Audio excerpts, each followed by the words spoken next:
Hey guys, so last night I went and saw Still Alice, a movie that Julianne Moore won Best Actress for. My theater just finally released it because I guess because of Julianne Moore won Best Actress, movie theater released it last week. So this is my first chance to get to see it. This is one of those movies that I didn't know existed until it got all the Oscar nominations, all those nominations, and Julianne Moore was getting all the Oscar talk. I was like, what the fuck is this movie? Um, and I'm a huge fan of Julianne Moore. I've been a huge fan of hers for years. She's one of my favorite actresses out there. She's a beautiful woman too. I believe, yeah, she plays 50 in this movie. I'm like, God damn, she looks good for 50, man. Um, but anyways, I love Julianne Moore, and I'm glad that she won an Oscar. I was like, all right, and it kind of like from the trailer, it looked like it could be an interesting movie. It looked like this would be a well-deserved film for her to win the Oscar. So what did I think of it? It's really good. I mean, I don't know. I kind of stayed away from. I always stay away from reviews before I do these movies. I haven't seen like whether. Obviously, I'll go into points that a lot of people probably have been saying, but if it, but this movie was really good. I give it a lot of props. It was very very good. Of course, Julianne Moore was great. Julianne Moore. This is one of those roles that, yeah, it's Oscar bait. Oh my god, it's Oscar bait. But she's very good in this. If she wasn't as good as she was in this movie, I wouldn't be bitch. I would probably be bitching more. But she was very good. And if I didn't like Julianne Moore as much as I do, I probably maybe I would have. If I didn't like, it's not like when Eddie Redmayne won the Oscar, where I kind of started. As much as I like the theory of everything and everything else, I thought Michael Keaton deserved fucking way more. I still in that boat. I'm still pissed about that. I'm glad if Birdman won Best Picture, but I'm still pissed about Michael Keaton losing.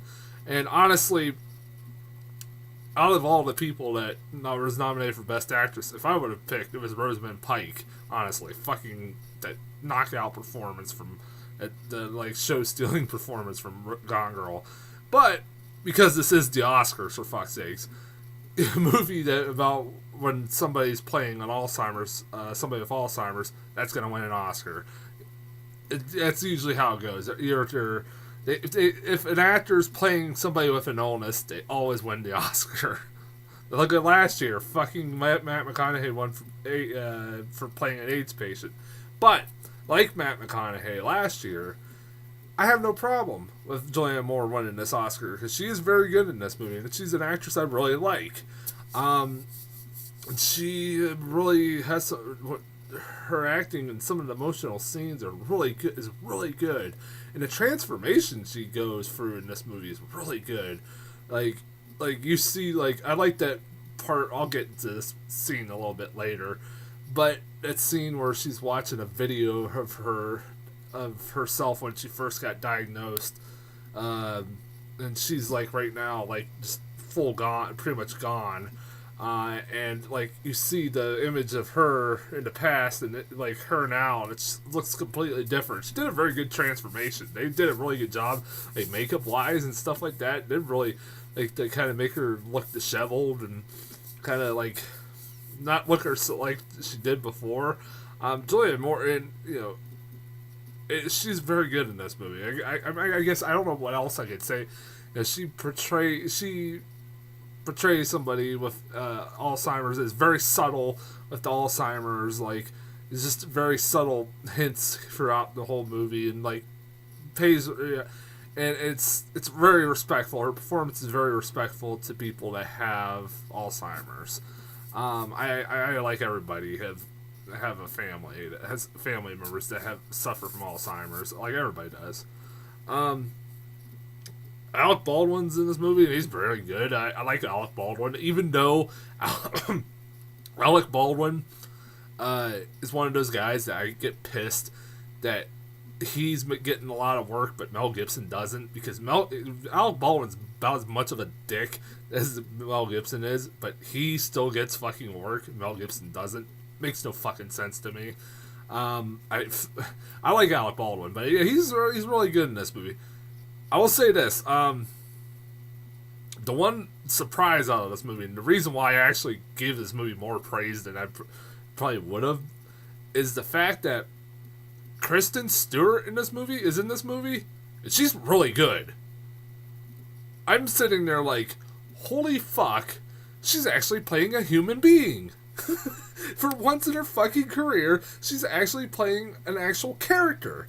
A person that has a personality. And like, I'm like, where the fuck did this Kristen Stewart come from? I've heard people tell me all the time that she's not that bad of an actress. I'm like, fuck you, every time I see her in a movie, she's terrible. This is the first time I've seen her in a movie where I was like, holy shit, she's very good. Like, is 2014 like the year? I think 2014 was the year of a lot of really shitty actors pulling off some pretty damn good performances. Like, some of my least favorite actors out there pulling off some really good performances. Tyler Perry, Gone Girl is a great example. He was really good in that. He was perfect for that role. He actually had some really funny moments. More funny than anything he's ever done in his fucking career.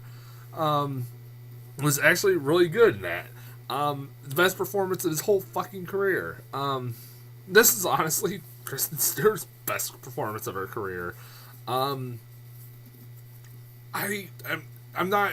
My opinion of her hasn't changed yet because I mean she's got to do more than this, but she is very good in this. She has a lot of emotional scenes and fucking God's sake, she actually shows some emotion and actually shows a fucking personality. I was stunned by that. Like, there's a lot of really good scenes between her and Julianne Moore. Like, the acting, Julianne Moore is like an acting heavyweight, and she's acting right next to her, and you're like, fuck, she's holding her own. Good for her. Like, I was like, fucking goddamn it, where's this Kristen Stewart been? And then also you got Kate Bosworth as the other daughter. She's good. I never minded Kate Bosworth at all. I don't think she's not bad of an actress. She's alright. She does disappear like towards the end of the movie though. And this movie does handle like Alzheimer's very well, and it's very, very, very hard. It's very brutal look at Alzheimer's too. It's a very brutal look, and it treats the subject very well and does it justice. This is a horrible disease. It's sad that we don't have a cure for it yet. I hope one day we do see something like a cure for this and cancer. That'd be awesome. I will say I have two problems with this movie. Two of them. Only two things. One is that fucking scene. This scene drove me nuts. This scene really drove me nuts. I might go into spoilers, so if you haven't seen it, turn it off. Fucking, you don't want to know what happens. There's a scene when I was talking about where she watches the video from her past self.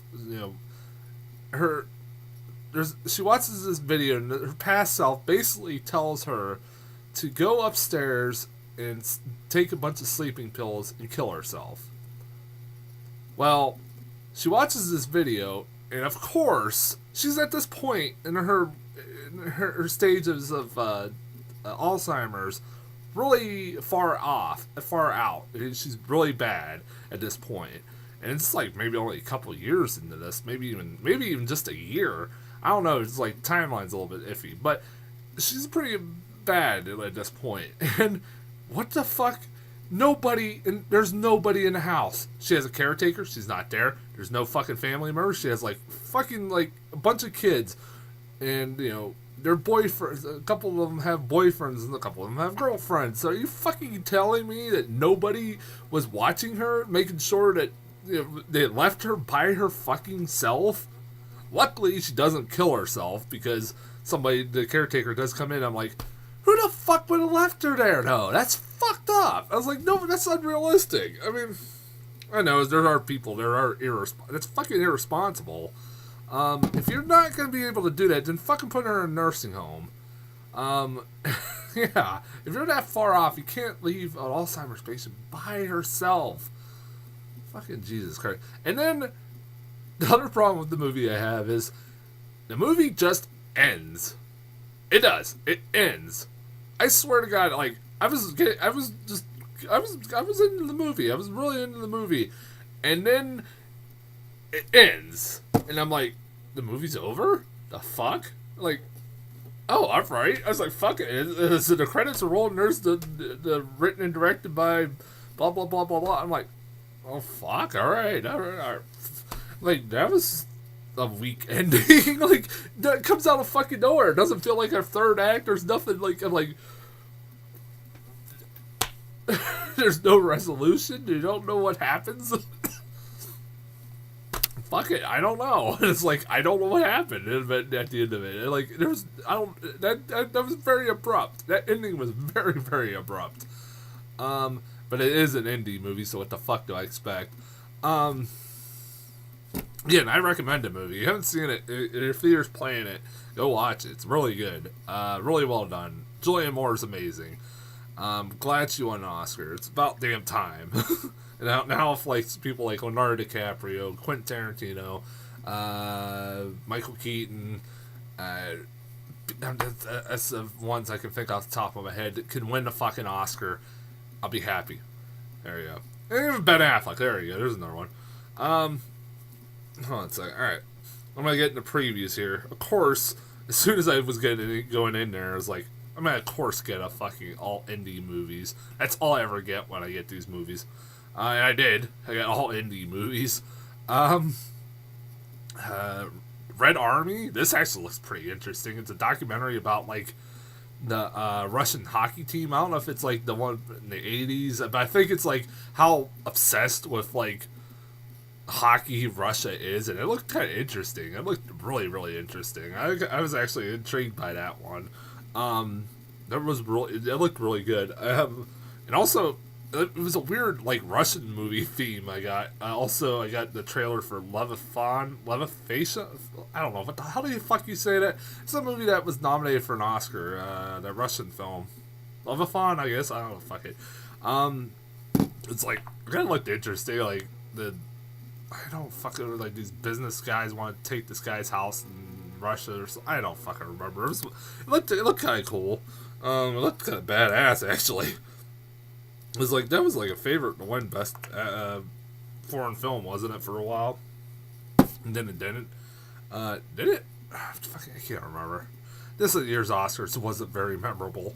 There we go. That's previews for you.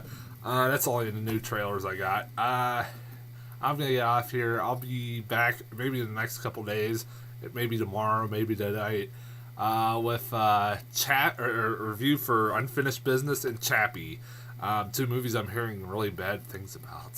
Fuck me. So, yeah, expect reviews of those sometime in the near future. I usually say they'll be up pretty soon, but I can't always make promises. It depends on how I feel, and these movies are not getting really well received, so I don't know. Until then, I'll talk to you guys later.